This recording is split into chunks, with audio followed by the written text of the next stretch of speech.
Hello friends, आप सभी को नमस्कार। मैं हितेश कुमार एक बार फिर से आप सभी का ज्ञानकोश यूट्यूब चैनल में स्वागत करता हूं। आज है 16 सितंबर और 16 सितंबर से जितने भी करंट अफेयर्स बनेंगी वो हम आज की वीडियो में चर्चा करेंगे। इसका पीडीएफ आपको ज्ञानकोश यूट्यूब चैनल के डिस्क्रिप्शन में मिल जाएगा या ज्ञानकोश नाम से ही टेलीग्राम चैनल है और फेसबुक पेज है, वहां पर भी मैं इसका पीडीएफ सेंड करता हूं, आप लोग वहां से भी ले सकते हैं।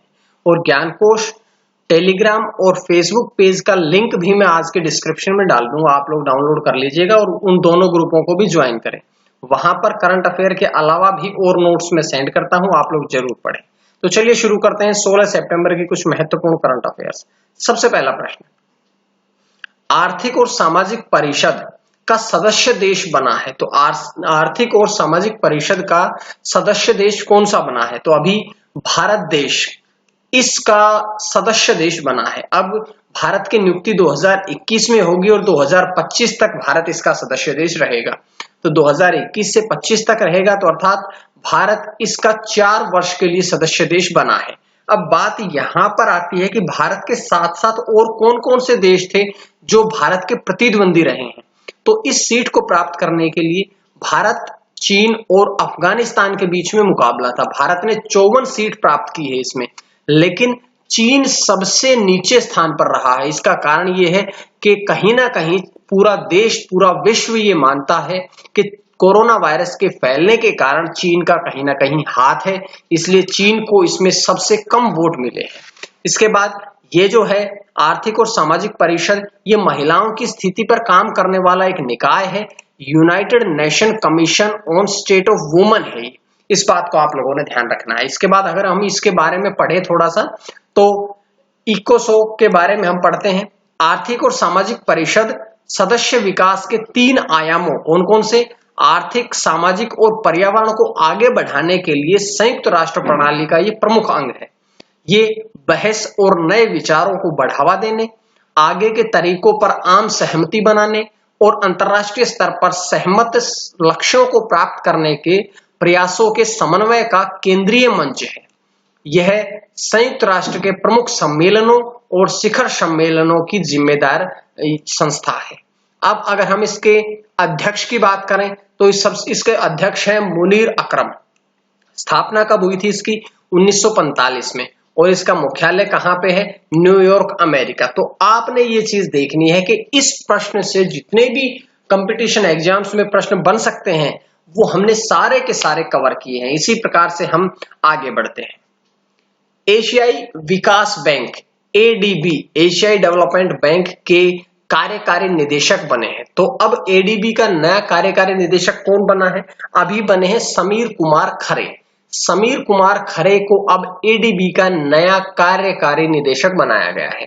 अगर हम समीर कुमार खरे की बात करें तो वे 1989 बैच के असम कैडर के आईएएस अधिकारी हैं और आईएएस अधिकारी होने के साथ साथ अब उन्हें एडीबी का कार्यकारी निदेशक भी बनाया गया है।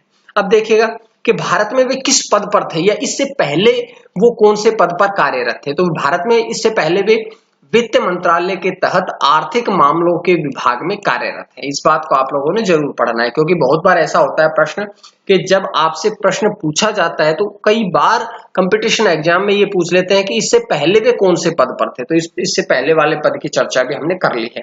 अब ये देखिएगा, एशियाई विकास बैंक अर्थात इंग्लिश में है एशियन डेवलपमेंट बैंक, इसके अध्यक्ष कौन है? तो इसके अध्यक्ष है मात्सुगु अस्कावा। अगर हम मुख्यालय की बात करें तो इसका मुख्यालय है मांडलुंग, फिलीपींस में। और एडीबी की स्थापना कब हुई थी? 19 दिसंबर 1966 को। तो ये सारी जानकारियां हमने इस प्रश्न से पढ़ी है। उसके बाद है अगला प्रश्न, विश्व बैंक में कार्यकारी निदेशक नियुक्त किए गए हैं।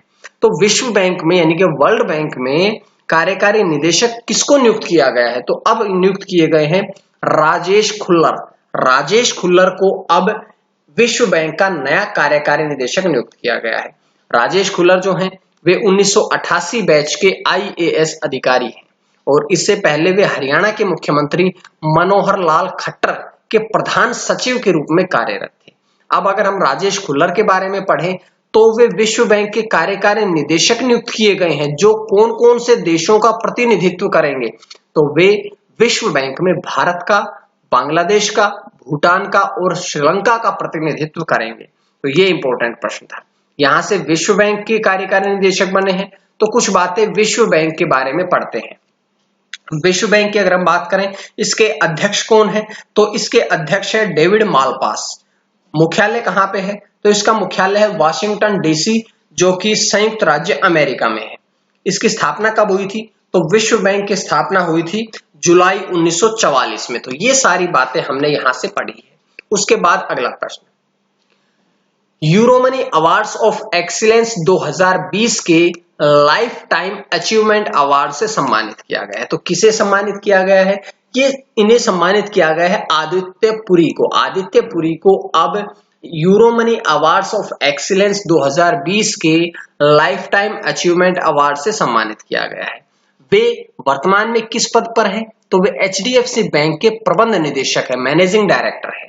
ये पुरस्कार जो है ये सर्वश्रेष्ठ बैंक और बैंकरों को प्रदान किया जाता है, जिसकी शुरुआत की अगर बात की जाए तो इस अवार्ड की शुरुआत हुई थी 1992 में।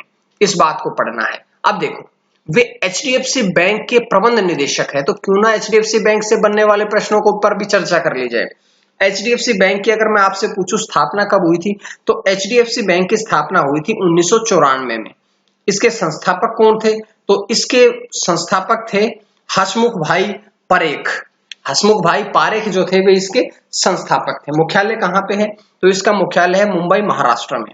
वर्तमान में इसके चेयरपर्सन कौन है, या पहले हम बात करते हैं कि वर्तमान में एचडीएफसी बैंक के सीईओ कौन है। तो वर्तमान में इसके सीईओ है शशिधर जगदीशन। शशिधर जगदीशन जो है वे एचडीएफसी बैंक के सीईओ हैं। तो ये जानकारी पूरी हमने इस प्रश्न से पढ़ी है। उसके बाद अगला प्रश्न, नए अखिल भारतीय आयुर्विज्ञान संस्थान यानी कि एम्स AIIMS की स्थापना को मंजूरी दी गई है। तो कहां पर यह स्थापना की हो जाएगी या किसके द्वारा पहले तो मंजूरी दी गई है?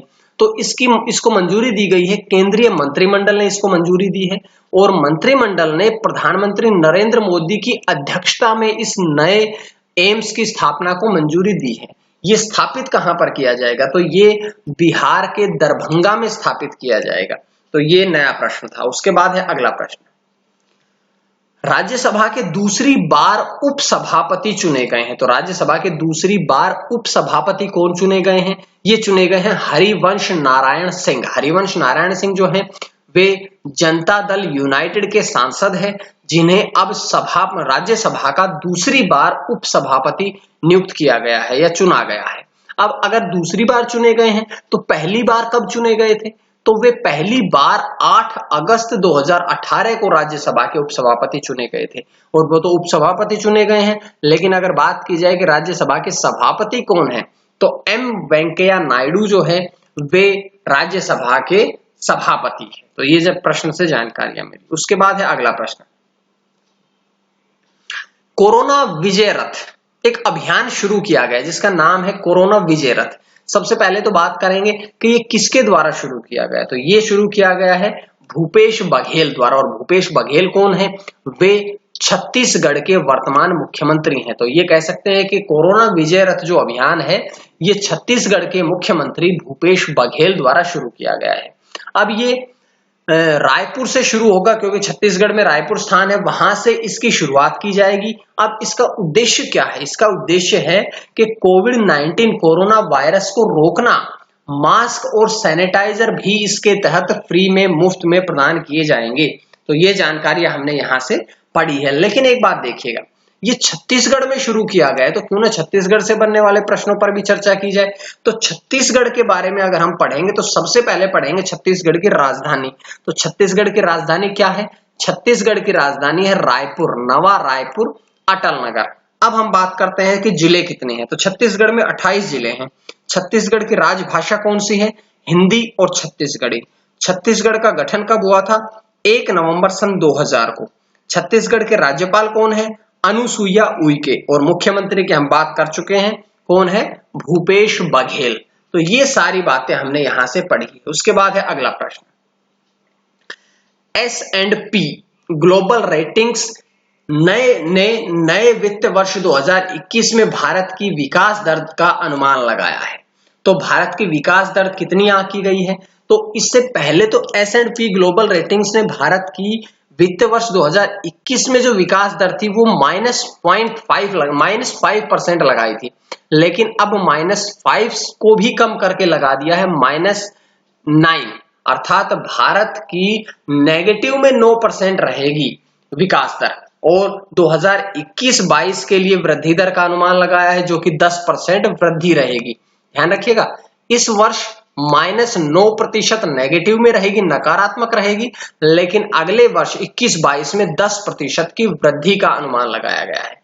इससे पहले मैं आप लोगों को बता चुका हूं कि मूडीज ने भी वो लगा दिया है अनुमान, और फिच ने भी लगा दिया। ये तीनों की तीनों जो है वो रेटिंग एजेंसीज हैं।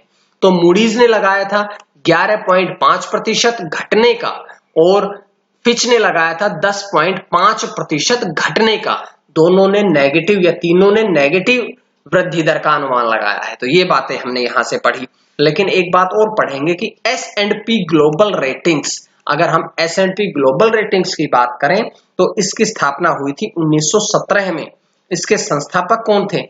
जेम्स एच मैकग्रा और जॉन ए हिल, दोनों इसके संस्थापक थे। मुख्यालय कहां पे है? तो इसका मुख्यालय है न्यूयॉर्क सिटी, जो कि यूनाइटेड स्टेट्स में है, और वर्तमान में इसके प्रेसिडेंट और सीईओ है Douglas L Peterson. Douglas L Peterson जो है वो इसके वर्तमान में प्रेसिडेंट और सीईओ है। उसके बाद आज के अंतिम प्रश्न की तरफ हम बढ़ते हैं। छत्तीसगढ़ के पूर्व मंत्री चनेश राम राठिया का कोरोना वायरस के कारण निधन। तो अगर हम बात करें चनेश राम राठिया की, तो सबसे पहले वे 1977 में मध्य प्रदेश के धर्मजीगढ़ निर्वाचन क्षेत्र से विधायक चुने गए थे। जब अजीत जोगी की सरकार आई 2000 से 2003 के बीच, तो इस सरकार में वे खाद्य और नागरिक आपूर्ति मंत्री के रूप में भी कार्य कर चुके हैं। तो ये थी आज की कुछ महत्वपूर्ण करंट अफेयर्स। उम्मीद है आप सभी को पसंद आई होगी, और अगर आप सभी को ये करंट अफेयर्स पसंद आई तो आप लोग ज्ञानकोश यूट्यूब चैनल को सब्सक्राइब कर लीजिएगा, ताकि आपको डेली इसी प्रकार से वीडियोस मिलती रहें, करंट अफेयर्स मिलती रहें। इसका PDF ज्ञानकोश टेलीग्राम चैनल और ज्ञानकोश फेसबुक पेज पर मिलेगा, जहां पर मैं लिंक में भी, आज के लिंक में भी टेलीग्राम चैनल और फेसबुक पेज का लिंक भी शेयर कर दूंगा डिस्क्रिप्शन में। आप लोग ज्वाइन करिएगा, ताकि करंट अफेयर के अलावा भी आपको नोट्स मिलते रहें। आज के लिए इतना ही। मां सरस्वती की कृपा आप सभी पर बनी रहे। आप सभी का बहुत बहुत धन्यवाद।